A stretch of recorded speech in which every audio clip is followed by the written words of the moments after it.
Second मेरे। तो क्या आप ये क्या चाहते हो? आप क्या चाहते हो? हवा में धर्म के नाम पर। दोस्तों, सवाल पूछो गंगा का और जवाब मिलेगा जमुना का। जब आप पूछते हो कि ऐसा क्यों, तो वो बताते हैं कि हम तो गंगा और जमुना का नाम इकट्ठे लेते हैं। दोस्तों, आचार्य जी ने एक छलांग लगाई बच्चे को खामोश करने के लिए कि मैं साइंस पे कुछ सवाल दाग दूंगा, साइंस चुप हो जाएगी। आप बच्चे हैं, किसी ज्ञानी को मेरे पास लाए, वो मेरे सवालों का जवाब दे। दोस्तों, अब ये छलांग बंदा लगाए साउथ अफ्रीका में, नेपाल में, लेकिन इंडिया में नहीं। वो तो खुद गूगल पे राज करने वाले हैं। और जब फिर आचार्य जी से ये सवाल किया गया कि अगर आपके पास इतना ज्ञान है तो आप सामने आए, उस ज्ञान को इंडिया में बांटे या बंद करके आपने उसका अचार डालना है, तो उसके जवाब में आचार्य जी ने क्या कहा, तो वो देखते हैं इस वीडियो में। हमारे साथ रहिए और अगर आपको वीडियो अच्छी लगे तो लाइक ज़रूर करिएगा। तो चलो वीडियो देखते हैं, उसके बाद आकर बात करते हैं कहीं जाना। देखिए, प्रॉब्लम है, जब ईद होती है तो बकरे काटो तो कोई प्रदूषण नहीं है, और जब क्रिसमस होती है तब पटाखे चलाओ तब कोई प्रदूषण नहीं है। लेकिन जब दीपावली आती है तब प्रदूषण हो जाता है, होली आती है तब ये कहते हैं पानी वेस्टेज हो रहा है। अरे तुम्हारा सब कुछ पीछे हमारे सनातनियों के पीछे पड़े रहोगे क्या? या फिर इस देश में एक मिनट सुनिए, 10 सेकंड मेरे, 10 सेकंड मेरे। तो क्या आप ये क्या चाहते हो? आप क्या चाहते हो? हवा में धर्म के नाम पर, यही धर्म है क्या? प्रकृति को लेकर चलना धर्म है, प्रकृति को साथ लेके चलना धर्म होता है। तो जल प्रकृति को खत्म करना धर्म नहीं है। जल प्रकृति नहीं है, जल प्रकृति नहीं है और हवा को खराब करो। अरे जल प्रकृति नहीं है, धर्म है क्या? अरे ये सब चीजें हैं, तो ये सब चीजों को हर त्योहार पे लागू करो ना। इस चीजों को हर त्योहार पे लागू करो ना। हर पे है नहीं है। कामाख्या देवी में करता है, तब नहीं दिखता हमको। सब जगह दिखता है, कामाख्या देवी सब जगह दिखता है। हम उसके भी पक्ष में, देवी पाटन में, हम उसके भी पक्ष में, हम उसके भी पक्ष में। सिर्फ मुसलमानों की दिखती है आपको? अरे हमको तुम्हारी भी दिखती है। प्रकृति को समझिए, हम प्रकृति को समझते हैं। जी जी जी, okay okay okay okay okay. Dev के रक्षादाब चौहान, क्या आपको लगता है ये बटेंगे और कटेंगे की जो पॉलिटिक्स है, इसकी शुरुआत किसने करी? जातियों में बांटने का प्रयास तो विपक्ष नहीं करा, अब दूसरी तरफ से भी तो काउंटर नैरेटिव आएगा ना। एक्शन हुआ है तो रिएक्शन होगा। एक्शन कर लिया आपने 2024 में, रिएक्शन आ गया हरियाणा में। 2024 के एक्शन का जो रिजल्ट आया उसमें बीजेपी पूर्ण बहुमत से नीचे आ गई। अब वो दोबारा वहीं जाना चाहती। और कटेंगे जैसा शब्द भारत में इस्तेमाल होना ही नहीं चाहिए, चाहे कोई राजनीतिक व्यक्ति हो, धार्मिक हो। क्यों कटेंगे? हम सब जिएंगे, यहीं जिएंगे और देश के लिए जिएंगे। और सर तन से जुदा का नारा इस्तेमाल बिल्कुल गलत है, गलत है। हुआ है ना, हुआ है। इस देश में बहुत कुछ हुआ है। हिंदुओं के लिए भी अभद्र भाषा का इस्तेमाल हुआ है। अरे सिर्फ नारा ही नहीं हुआ, मुसलमानों के लिए जुदा हुआ है। ठाकुर साहब, हम भी ठाकुर हैं, हमें बोलने दीजिए। अच्छा, मतलब इस्लाम धर्म में भी ठाकुर होते हैं? हाँ होते हैं। मैं तो कह रहा हूँ ना, इसमें कोई ठाकुर साहब नहीं है। फॉर योर कंफर्मेशन, इनकी जानकारी के लिए बता दें, मैं ठाकुर नहीं हूँ। अच्छा, हाँ, ये मुझे समझ लेना। कंफ्यूजन था। अच्छा, मतलब यहाँ भी हम अपना खेल कर रहे हैं। रिश्ता मत बनाइए। नहीं मैं हूँ, आप नहीं है, मैं हूँ। मैं श्री राम का रिश्तेदार हूँ, आप नहीं है, ठीक है। ये आपने फुल टॉस बॉल दे दी थी उनको, तो छक्का तो मारना ही था। नहीं तो मैं बोल रहा हूँ, आप नहीं है, बात अलग है। मैं श्री राम का रिश्तेदार हूँ, मैं रिश्तेदार हूँ। काश वो रिश्तेदारी अब तक निभाते। अभी भी निभा रहा हूँ, इसीलिए बोल रहा हूँ सच। वो रिश्तेदारी आज भी निभा रहा हूँ, इसीलिए बेबाक होकर के बोल रहा हूँ कि अगर कोई देश के खिलाफ बात करता है, कोई किसी को काटने मारने की बात करता है, चाहे टोपी लगाकर करे, तिलक लगाकर करे, क्या कोई राजनीतिक व्यक्ति करे, कोई भी करे, मारने काटने की बात इस देश में नहीं। मारने काटने की तो बात करी नहीं, बोला बटेंगे तो कटेंगे। कटेंगे क्या कटेंगे? कटेंगे लफ्ज किस कटेंगे क्या कटेंगे ये तो बताइए। ये मुझे 10 सेकंड, 15 सेकंड लीजिए। लेकिन हमारा मानना यह है कि भारतीय जनता पार्टी अब राजनीतिक लाभ के लिए, अब इन्होंने कहा कि लोग वोट जिहाद कर रहे हैं। शहजाद भाई को जिहाद का मीनिंग मालूम नहीं। प्रधानमंत्री जी जब चाइना से मुकाबले की बात करते हैं, जब पाकिस्तान से मुकाबले की बात करते हैं, तो उस समय जिहाद कर रहे होते हैं अपने देश की सुरक्षा के लिए। जिहाद का मतलब है संघर्ष करना। जिहाद का मतलब ये नहीं है कि किसी मासूम की हत्या कर देना जिहाद होता नहीं होता। इसको कंडम करना पड़ेगा। कटेगा क्या? हाँ, मैं सब इस पे जवाब देता हूँ। देखिए, पहले तो मैं कहना चाहूंगा कि बटोगे तो कटोगे। कटोगे किससे? अपने जड़ से, अपने मूल से, अपनी संस्कृति से। अब जिनकी कसाई मानसिकता है उसके लिए कटने का एक ही मतलब होता है। मैं क्या कर सकता हूं भाई? कसाई मानसिकता से मेरी बात पूरी हो जाने दीजिए। दूसरी बात, यहाँ पर कुछ लोग जो बैठे हैं, जो अवतरित हो जाते हैं एक आध डिबेट में, उनसे पूछे ना कि बहुत बुरा लग रहा है ना, अपग्रेड हो गया नारा, अपग्रेड हो गया नारा। तो ये नारा जब राम मंदिर के प्राण प्रतिष्ठा को नाच गाना बोला गया, क्या फतवा जारी? हिंदू हिंसक है, क्या फतवा जारी? सुन लीजिए आप कान खोल के। द्वारका में नाटक होता है, क्या फतवा जारी? मंदिर जाने वाले लड़की छेड़ते, क्या फतवा जारी?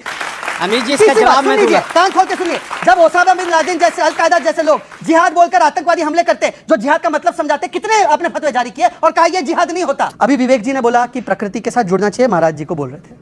तो ट्रीज काटना तो प्रकृति के साथ नहीं है। क्रिसमस में क्यों ट्री काटते हो? बकरे काटना तो प्रकृति के साथ नहीं है। एक Sorry, मासूम sorry, बकरे को objection. क्यों काटते हैं? बोलो कि ब्लड लेसी अंसार आएंगे। गलत कह रहे हो, बीच में नहीं। गलत कह रहे हो। विवेक जी मैंने आपके बीच में नहीं बोला। विवेक जी मैंने विवेक अपनी टर्न पे विवेक, एक तो मेरा निवेदन है, 10 आपने सेकंड राम जी के मैं अपनी बात को हाथ में 10 रखा हुआ है, आप डाल लीजिए अगर डालना है तो। अपनी बात को 10 सेकंड आओ, क्या आपका हुआ? समय हुआ? नहीं होता। मैं केवल इतना कह रहा हूं कि जैसे कहते हैं ना क्रैकरलेस दिवाली, एक बार सारे राजनीतिक दल अपील करें, ट्रीलेस क्रिसमस होनी चाहिए और ब्लडलेस ईद होनी चाहिए, सबके असली चेहरे सामने आ जाएंगे। और आखिरी बात, बस जी जी मेरी रटी हुई है या नहीं, कुछ लोगों की हटी हुई है। जब से पसमानदा बोलता है, कुछ अंसार और सैयदों की हटी हुई है, क्योंकि मुस्लिम और पसमानदा को बैठने नहीं देते। मुझ जैसे मुसलमान को एक्सेप्ट नहीं कर सकते। हटी हुई है, हटी हुई। आपके धर्म पे कुछ ओके। और अंसार रजा की बारी है, अंसार रजा किसी के बीच पे नहीं बोलते। आप पहली बात तो एक बात बता दूं आपसे, जिसने भी ये कहा कि राम मंदिर में नाच गाना हो रहा है, वो उसने गलत कहा। उसका देश के मुसलमानों से ना जोड़ो। नंबर 1। एक मिनट। राहुल गांधी ने कहा था। मैं क्या कह रहा हूं आपसे, राहुल गांधी मुसलमानों के ठेकेदार नहीं है। राहुल गांधी मुसलमानों के ठेकेदार नहीं है और राहुल गांधी पे फतवा नहीं लग सकता। एक मिनट, नहीं सुनिए। दूसरा, हम कोई सेकुलर नेता नहीं बोला। मैं क्या कह रहा हूं, मैं एक बात कह रहा हूं, अखिलेश यादव हो या राहुल गांधी हो, अगर प्रभु राम के मंदिर, सही कहा था। राहुल गांधी ने क्या गलत कहा? प्रभु राम के नहीं, वो कह रहे हैं गलत कहा। सुनकर कहने दो, मैं सहमत रही हूं। वो डिप्लोमेसी झाड़े मैं सहमत रही हूं। हम तो कह रहे हैं, मैं सहमत रही हूं। डिप्लोमेटिक बातें अब कर सुनिए, रहे हैं। एक मिनट, राहुल गांधी ने ठीक कहा था। अब देखिए आपके बगल में कहा बॉलीवुड का पूरा चलावड़ा था वहां पे, तो क्या अंसार रजा को अध्यात्म करने आए थे? सुनिए। आलिया भट्ट वहां मेडिटेशन कर रही थी, आप भी करिए जाकर। अंसार रजा को बोलने दे। ओके। प्रभु राम के मंदिर की प्राण प्रतिष्ठा का दावतनामा, जिसको हम निमंत्रण कहते हैं, बहुत सारे लोगों के पास आया। राहुल गांधी के पास भी आया, कांग्रेस के पास भी आया, बीजेपी के समाजवादी पार्टी के पास लेफ्ट के पास भी गया था। लेफ्ट पे। अगर ये लोग राम मंदिर के प्राण प्रतिष्ठा में नहीं गए तो इसमें देश के मुसलमानों को क्या कसूर है? अरे मुसलमान कहां से आ गए? सर, एक मिनट। पॉलिटिकल पार्टी आप उनके बीच में बोल रहे हैं। अरे सर, ये आप- मैं राजनीति करने नहीं आया हूं, मैं अपनी बात कहने आया हूं। मैं जिसको राजनीति करना है वो करे। इसी राजनीति ने दो कौड़ी का कर दिया है, तो मैं ऐसी राजनीति नहीं करूंगा। अब कहा गया कि साहब मुसलमान का वोट नहीं मिलेगा अगर राम मंदिर जाओगे तो। अरे भाई यार, एक आदमी तो बताओ जिस मुसलमान ने कहा हो कि आप जाओगे तो हम वोट नहीं देंगे। क्यों मुसलमानों को बदनाम कर रहे हो भाई? किसी ने मुसलमानों का नाम नहीं क्यों लिया। मुसलमानों को बदनाम किया जा रहा है? हमने कहा था बीजेपी का पॉलिटिकल इवेंट है राम मंदिर की प्राण प्रतिष्ठा, वहां बॉलीवुड का जमावड़ा है, हम नहीं जाएंगे उस पॉलिटिकल ठीक है, इवेंट में। देवकिरण वो ठाकुर जी, बीजेपी के इलेक्शन कैंपेन में लॉन्च है। मैं सेकुलर मुसलमान नेताओं को पर इस्तेमाल किया। आपकी राय दोबारा लूंगा एक सेकंड। लेकिन ये बॉलीवुड के लोग आगे तो बड़ी तकलीफ हो गई। लेकिन मैं बता दूं, देवकीनंदन ठाकुर जी भी वहां थे, मैंने देखा था राम उनको। भद्राचार्य जी भी वहां थे, बागेश्वर धाम भी वहां थे, सबका दर्शन और किया टीवी मेरा पर। सौभाग्य था, मैं भी वहां था। वहां पर ज्यादा तादाद में साधु संत महात्मा थे। हाँ, शंकराचार्य देवकीनंदन जी मैं गो आपको- वेंट कौन कर दिया इन्होंने? इन्होंने उसी ना दिन- शंकराचार्य कभी गो वेंट कौन इन्होंने नहीं कराया? अरे मेरी बात सम्मान सुनिए, से लीजिए आप। मेरी बात- शंकराचार्य इनसे तो जी की पूछा भी बात। गया था नहीं, टीवी पर। गलत मेरी कहा बात आप। सुनिए, जी। ये जब से आए हैं एक ही मंगल पाठ पढ़ रहे हैं, इन पे और कोई पाठ आता ही नहीं और इन्हें कोई और सिखा के भेजता भी नहीं। तो मैं निवेदन करूंगा कि पहले ये अपनी क्लास लगवाएं कहीं किसी अच्छे से टीचर से कि मैं जा रहा हूं तो मैं वहां जाके कुछ और बोलूं। रही बात, मैं उस पूरे प्रोग्राम में था जो राम मंदिर का अभिषेक और प्राण प्रतिष्ठा हुआ, मैं पूरे कार्यक्रम में वहीं बैठा था। सिर्फ जितने भी लोग बॉलीवुड के आए थे सबने एक नाइस ड्रेस पहनी हुई थी जो वो कभी नहीं पहनते। ये उस धर्म का प्रभाव था, उस भूमि का प्रभाव था। माथे पे तिलक था, जिनके कभी भी आप नहीं देखेंगे वो नंगी पुंगे ड्रेस पे पहनेंगे, लेकिन वो भूमि का प्रभाव था कि वहां जब गए तो वो हिंदू बनकर गए। और वहां जो देखिए, आप सुन जाओ, वापस गए तब? वापस जाए, अब तुम जाके क्या करते हो हमें क्या पता, तो फिर क्या करोगे तुम, क्या फालतू की बातें सुनो।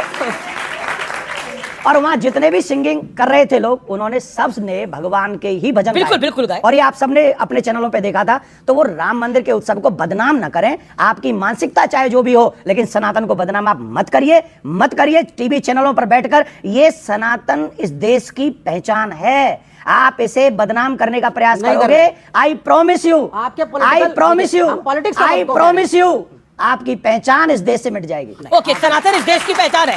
ओके ओके, मैं शादाब आपकी राय लेता 10 सेकंड अमीश भाई, 10 सेकंड बोलूंगा। अच्छा ठीक है, बोलूंगा। आप 10 मैं सिर्फ ये कह रहा हूं, आप बड़े धर्मगुरु हैं। बड़ा आप नहीं, बहुत छोटा हूं। अच्छा चलिए, बहुत छोटे धर्मगुरु हैं। बहुत छोटा आपकी हूं। बहुत सारा फॉलोइंग है। सुनिए, आपकी बहुत ज्यादा फॉलोइंग है, लोग आपकी सुनते हैं, आप सब मानित हैं। मेरे सिर्फ 2 पॉइंट है। पहली चीज, आप उसका प्रयोग पॉजिटिव क्यों नहीं करते कि आप ग्रीन दीपावली बताएं लोगों को, आप एक हिंदुत्व का या हिंदू धर्म का पॉजिटिव फेस बताएं, आप मेडिटेशन बताएं, प्रेम सिखाएं। अच्छा ये आप बताइए, धर्मों की अभी एकता आपने सिखाएं। बोला आप कि तो- ग्रीन दीपावली मनाएं। हाँ। आप इसी मंच से किसी और त्योहार को बता सकते हैं। क्यों ग्रीन नहीं, सबको मनाना चाहिए। पोल्यूशन है तो सबके लिए खराब है। ब्लडलेस ईद बोल दो एक बार। वो ये बोले उनका धर्म अरे है, काहे ये कैसे पता कर रहे नहीं, हो? आप अपने ऊपर हम लीजिए। धर्म में हम ज्ञान बोलेंगे देना हिंदुओं को बस। ब्लडलेस हिंदू धर्म भी नहीं है, ब्लडलेस ईद की बात अगर ये कर रहे देखिए हैं सुनिए, मैं आपको बताता हूँ। ये बलि तो हमारे यहाँ भी चढ़ती ये है। ग्रीन दीपावली की बात कर सकते हैं, ब्लडलेस ईद की बात नहीं कर सकते, नहीं तो इनका भी आप ब्लड खतरे में आ कामाख्या जाएगा। देवी में बलि जी नाज़रीन, तो वीडियो आप लोगों ने देख ली। उम्मीद करता हूं कि आप लोगों को पसंद आई होगी। इस तरह की मजीद अच्छी वीडियोस देखने के लिए हमारे चैनल को सब्सक्राइब करें